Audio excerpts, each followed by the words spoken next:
Today, we're gonna talk about my butt and your butt. We're gonna talk about something that happened to me in my teens and my 20s involving some beautiful women and my butt. And we're gonna talk about exercises you can do to make sure that your butt stays awake and alive for the long run. So if you're ready, let's get ready to think right, move right, and feel right. I started playing roller hockey when I was a kid, and I eventually went into ice hockey and kept playing all the way into college. As a result of all the years I'd been playing hockey, I grew a pretty decent butt. And I actually happened to have that belief confirmed for me in the second year of college when a new friend of mine who is of Hispanic descent and whose parents were Puerto Rican and Mexican told me one day, and I'm seriously not making this up, she said, "You have a really nice butt, especially for an Asian guy." I was obviously very flattered. But over the next few years, I stopped playing hockey because injuries were piling up and doctors kept telling me to rest, rest, rest. So I started to sit a lot on my butt. And over time, my knees started to hurt, my hands and wrists were hurting more and more, my whole body was hurting, and even my feet and knees started to hurt. So around 7 years after my Latina friend told me I had a nice butt, I was not doing well. My body was hurting a lot.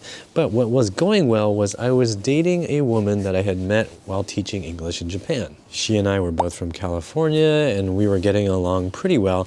And one day she told me that I was the first guy she had ever dated in her life who didn't have a butt.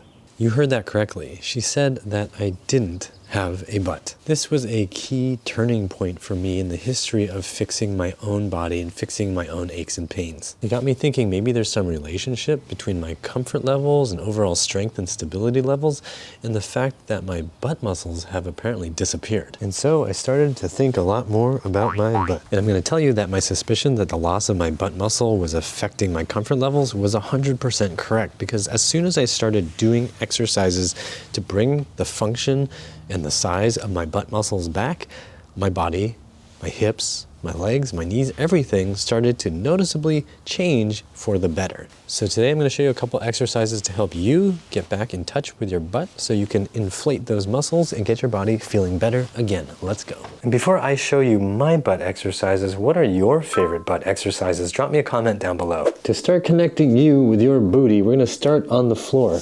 You're going to be lying face up with your knees bent, feet flat on the floor. You're gonna lift your butt up off of the floor. When you do this, do not just arch your lower back. That would look like this, where you're just trying to get your belly button pulled up towards the ceiling. But we're not trying to pull the belly button up. We're trying to get the butt to squeeze so that we lift the pelvis up. If you use your low back, you're gonna put a gap between your spine and the floor. So instead of doing that, I want you to think about keeping that low back flat into the floor. It doesn't have to be perfectly flat, but try to remove that gap as much as you can without hurting yourself. Then you squeeze the butt cheeks and then slowly start coming up, thinking about these butt cheeks firing. You'll notice I'm poking my own butt, and that's not just for your entertainment or mine, that's actually for your education. I want you to actually feel your cheeks, feel your butt muscles firing as you come up. Hold that top position, stay there. Make sure your spine is not doing that big arch that I warned you about, and make sure you feel these guys firing, then slowly come back down. The goal here is to do this at a pace where you're under control and you feel the correct muscles firing. If you do this fast like this, you're probably not going to feel anything besides a little bit horny or silly, or both. For some of you, doing this might feel really easy. You might feel like, I could do this and my butt muscles don't really have to work hard at all. And some of you might feel like, oh my goodness, I can barely get off the floor. So let me first address those of you who are having trouble getting off of the floor. The big issue here is that you're probably gonna cheat and you're gonna use your low back to just flare your ribs and throw your belly up towards the sky. And then when you're done with your workout, you're gonna feel like your low back hurts. So let's avoid that. Let's use our hands and our arms, push into the ground to give yourself some assistance so you can get your butt off the ground. Use the assistance, push into the ground so that it feels like you're more stable, because what's happening is when you're doing this with no hands, you are having to use some of the muscles of your spine, going from basically all the way up here, all the way through your mid-back to try to stabilize. And your shoulders can actually just help you stabilize if you just push into the floor so it doesn't feel so difficult to maintain your position. And if you want to keep doing it that way, that's totally fine. That'll just help you keep your shoulder muscles, mid-back muscles a little bit stronger. But that little bit of help can be all you need to find your butt muscles a little bit more. If that's still not enough help, then you can actually push into the ground, and if you want, you can just use your hands a little bit. Push yourself up.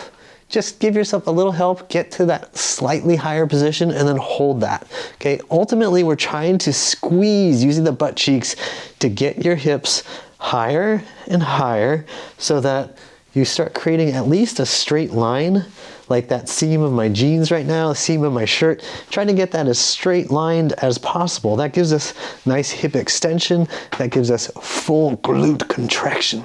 Keep doing longer holds, like 5, 10, 15, 20 seconds, so that you can feel those muscles actually fatigue. Do as many reps as you need to before you start feeling fatigue. And if you feel like your form then starts to deteriorate, then you stop. So you're just trying to get the muscles to talk to your brain and your brain to talk to those muscles. That feeling of fatigue tells you communication is happening. And if you're one of those people for whom this is super easy, then you can make this harder by going to one leg. The first level of difficulty is to lift your butt up using your butt cheeks, then lift one leg and then lower the butt down. So the key to remembering this is it's 2 legs on the way up, 1 leg on the way down, 2 legs on the way up, 1 leg on the way down. All the same rules apply about what you're doing with your spine. You're trying to focus on feeling the butt cheek. If I'm going up, lifting left leg, it's my right butt cheek that's working on the way down. And on the way down, I have to control the motion.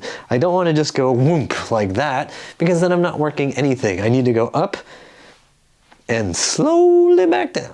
You will almost definitely find that one of your butt cheeks is actually stronger than the other, and that is cool. Just make sure to note that in your mind and work on that in the future to make sure that you develop that strength symmetrically.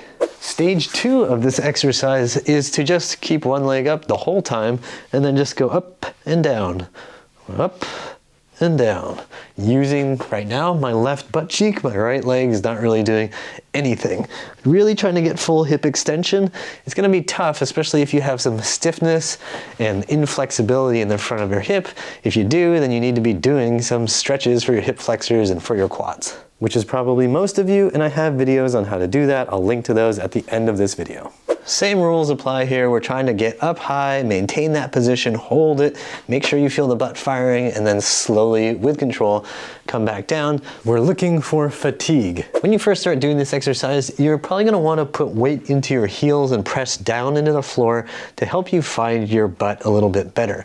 But as you get better at this exercise, I want you to start putting more weight into the ball of the foot towards the toes so that you can also get used to doing bridges, which is what these exercises are, with weight in the front of your foot. You don't necessarily have to be lifting your heels super high while you're doing this, but you want to be able to keep some weight in the balls of your feet when you're doing a bridge. You might be asking why. The answer is when you're doing anything athletic like running or playing any sport, you're not going to be trying to run off of your heels. When you're getting hip extension, when you're opening up like this, you're not driving through your heel. If you're a sprinter on the starting blocks and you're getting ready to go, you're not just resting on your heels and dragging through your heels to take off. No matter what sport or activity you're talking about, you are going to be driving off the ball of your foot to take off. So as we're getting used to doing hip extension in this position, we also want to practice that feeling, that pattern, using the ball of the foot rather than trying to drive off the heels all the time. And if you still want to make this harder, you can put your back on your couch like so it's hitting you around the shoulder blade level, right in the middle of your back. Then you can do the exact same exercise that we've been talking about. You can first start with 2 legs, and then as you get better at this, you can start doing it with 1 leg descent, and then you can start doing it with just 1 leg the whole time. This exercise is gonna give you a fuller range of motion, so you're going into more deep hip flexion, and then your glutes are working through that flexed position to a more extended position. That's gonna give you access to your glute strength through a wider range of motion, which is good. Also, again, you can work on weight in the heels to begin with if that feels good for you, helps you find the right muscles, but also remember to go to using the balls of your feet at some point. So now we've trained our glutes to be stronger in a shortened position. Right at the end of hip extension is when the glutes are as short as possible. We've trained a little bit through the mid-range so that we can get terminal hip extension. But we also want our glutes to be strong when we're deeper into hip flexion, so we need to train that in a way that's gonna help us in real life. To do that, you're gonna take a curtain rod or anything else, literally anything else to help you balance, like a wall, a door, a bench, a bike, whatever. You're gonna choose one leg. Let's start with the right. You're gonna bend that knee. The left leg is just gonna be helping you balance. So you can see I'm just gonna put it somewhere out to the side, wherever is comfortable. You can play around with the position. I'm gonna stick it right here. Maintaining this knee bend, we're going to try to hinge forward at the hips, meaning we're bending, but the spine is staying the same shape. The spine is angling differently, right? It's angling to get more parallel to the floor, but I'm not curling my spine like this. I'm keeping the spine in the same shape as best I can.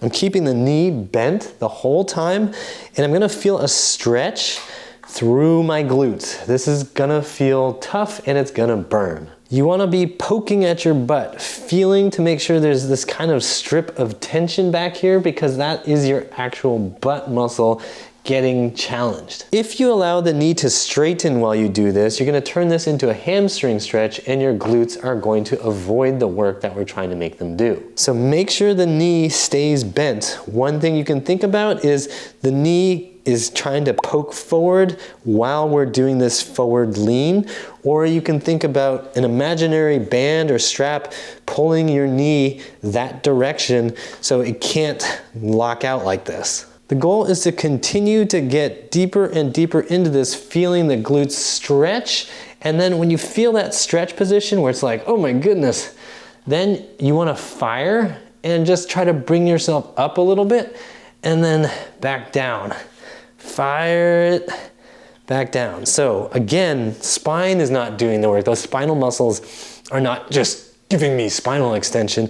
I'm actually trying to use these guys to fire, these muscle fibers fire to bring me up. So the knee doesn't change, the spine shape doesn't change, the spine angle changes, but the spine shape stays the same, and then fire. Do this till you feel some decent stretch and fatigue in your glute. This is gonna be the low part of the glute, and it's gonna feel like your high hamstrings, but it is actually the glute max doing a bunch of this work. You can do this for a bunch of little controlled repetitions at the end range. You can hold it in that horrible burning position and just hold it for like 20, 30 seconds or 40 seconds, whatever it takes. And remember not to push your range. If you can't actually cleanly get hip flexion to really feel those muscles and you feel like you keep curling your spine, just chill. Don't try so hard. Just go to where you can get, be there, feel those muscles working, and just make them go. Ugh. And let's talk again about weight in your feet. If you feel like your weight is in your heel while you're doing this exercise, you're probably gonna have a really hard time feeling the right muscles activate. So keep your weight a little more forward. If it's evenly between ball and heel, that's probably okay. I really like having more weight in the ball of the foot. It really helps light up the glute for me. In fact, sometimes I'll just put something on the ground to elevate my heel so I'm really onto the ball of my foot. And then I go into the exercise, keep that knee bent, and really try to find glute stretch. Also in the pelvis position, we're shifting over onto the leg we're working on. That creates some more hip adduction and internal rotation, which helps us get some more stretch on the glute. If you feel like you just can't get over on there and you can only go to like here and then you can feel that work, that's totally fine. Just over time, work on getting more over. Think about it as if you were playing hockey and you're skating. You need to be able to shift side to side. If you're skiing and you need to shift to turn, that's the same thing. You gotta be able to get onto one side and really move your hips on top of that leg. And if you're part of the totally unathletic TikTok and Snapchat generation, you still need to be able to move your pelvis side to side on top of your legs. Swish, swish, pinch. With the 2 exercises I've shown you, you will start to connect with your butt and be able to use your butt more in daily life. When you feel ready for a bigger challenge, you can always use weight to make any exercise harder and more effective at building muscle. For example, you could be doing bridges with a weight in your lap. Please don't be dumb. Start with a light weight before moving on to heavier weights. And when you use heavier weights, make sure you use some kind of padding on your belly and your pelvis because you don't really want to smash a barbell onto your pelvic bones. And for this glute hinge, you could do the same thing, grab a dumbbell or a kettlebell and just let that weight start dragging you down while still maintaining good form and while still maintaining good knee bend and position. Don't let that lock out. Keep it in that bent position, keep driving it forward, keep feeling that stretch and that burn and that work in your glute. Now you might be asking, how many times a week should I do these exercises to wake up my sleepy butt? Oh my! The answer is 15. Just kidding, the answer is not 15. If you're just starting off, remember that slow is safe and fast is foolish. Just pick 2 days with some days in between. So that could be Monday and Thursday or Tuesday and Saturday. So you have ample rest in between. When you first start these exercises, you might get soreness creeping in, not the day after, but the day after the day after. And then if you start to work out again that day, you're just gonna be really crippled with soreness. So when you do this, just do 2 sets of each exercise for both sides and then do an extra set for the weaker side on both sides. And only do that on Monday and Thursday or Tuesday and Saturday.